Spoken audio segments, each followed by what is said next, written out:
এই জন্য আজকালকার বিশেষজ্ঞরা বলছেন, ওলামায়ে কেরামরা বলছেন যে যেই বাড়িতে ইন্টারনেট থাকবে আর বাড়ি ইন্টারনেট থেকে শূন্য করতে পারবেন না, কারণ আপনাকে পৃথিবীর সাথে চলতেই হবে। তাতে যা খারাপই আছে সেগুলোকে দূরে সরিয়ে দিয়ে তাতে যে ভালো দিকগুলি রয়েছে সেগুলি থেকে অবশ্যই লাভবান হইতে হবে, না হলে আরো পিছিয়ে যাবেন। কিন্তু সকলের সামনে খোলা থাকবে, নির্জনে নয়, লুকায়িত ঘরে নয়।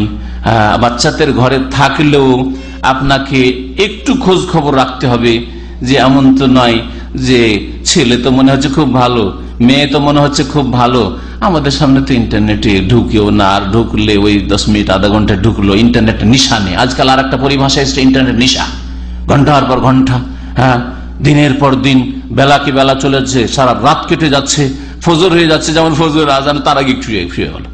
অধিকাংশ লোক যাদের চেহারা বলে যে নামাজি দেখে মনে হয়, যাদেরকে দেখা যায় যে মনে হচ্ছে যে এরা ইসলামের দাওয়াতের কাজ করে, তাদের সম্পর্কে আজকাল আমরা রিপোর্ট পাচ্ছি যে সারা রাত ইন্টারনেটে পড়ে থাকছে আর ফজর নামাজ পড়ে না। জামাতে পাশের মসজিদে খোঁজ পাওয়া যায় না যে নামাজ পড়ে না, মানে পাশের মসজিদে নামাজ পড়ে, কোথায় নামাজ পড়ে? তাহলে যেখানে তার বাসা সেখানে যদি না পাওয়া যায় তো কোথায় নামাজ পড়ে? সে নামাজ পড়ে না। আচ্ছা, যদি ফজর নামাজ পড়েও ধরে নেন সারা রাত ইন্টারনেট নিয়ে বসে থাকবে, এটা কি আপনি জায়েজ মনে করেন? আমি বলবো ওই সব ভাই বোনদেরকে যে আপনাদেরকে যদি বলা হয় যে সারা রাত ইন্টারনেট নিয়ে 5 ঘন্টা 6 ঘন্টা 7 ঘন্টা বসে থাকতে পারছেন, বেশি নাই, আমি বলছি আল্লাহর রাস্তায় আধা ঘন্টা থেকে 1 ঘন্টা তাহাজ্জুদ পড়েন। যারা সারা রাত ইসলাম প্রচারের নামে আর দাওয়াতের নামে আর দিনী ভাইদের সাথে সম্পর্ক রাখবো, আর এই জন্য আমি ফেসবুক খুলছি আর ইন্টারনেট খুলছি আর তাতে কিছু লিখছি অথবা পোস্ট করছি, এইসব যে করছেন, আল্লাহর রাস্তায় 1 ঘন্টা তাহাজ্জুদ পড়ে দেন তো দেখি। আপনার আত্মার উন্নতি হবে, আপনার জীবনের প্রত্যেকটি ক্ষেত্রের উন্নতি হবে, আপনার ঈমান আমলের উন্নতি হবে, দুনিয়া আখিরাত আপনি সুখী হবেন।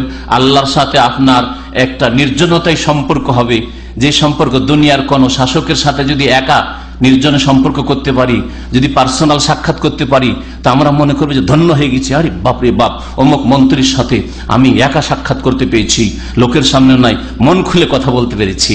অমুক সাহেবের সাথে, অমুক আমার বসের সাথে কেউ দেখা করতে পারে না, সে থাকে কোথায় আর মাঝে মধ্যে আসে, আর আমাকে একাই দেখা করার চান্স দিয়েছে। আপনি জীবন কি কত ধন্য মনে করছেন? আর রব্বুল আলামিন, আল্লাহ পাক রব্বুল আলামিনের সাথে আধা ঘন্টা 1 ঘন্টা নির্জনে কথা বলবেন, তাহাজ্জুদের নামাজ পড়বেন, এই তৌফিক হয় না। আর সারা রাত বলছেন আমি দিনের কাজ করি, ইসলামিক পোস্ট করি, আর এই নামে আপনি ফেসবুক নিয়ে বসে আছেন, ইন্টারনেটে বসে আছেন। আর এই ইন্টারনেটের উপকারিতা অপকারিতা সম্পর্কে আপনার কোনো জ্ঞান নেই, যে আপনার শরীরের উপর, আপনার চিন্তা চেতনার উপর, আপনার আখলাক চরিত্রের উপর, আপনার ইবাদতের উপর, আপনার আকীদার উপর, আপনার অবস্থার উপর কি যে কুপ্রভাব পড়ছে, আপনি এটা চিন্তা করারও হয়তো আপনার কাছে সময় নেই। এমন ভাবে আপনি এই সয়লাবে, এই বন্যাতে বহে গেছেন। আল্লাহ পাক রব্বুল আলামিন যেন এসব জিনিস বুঝার তৌফিক দান করেন।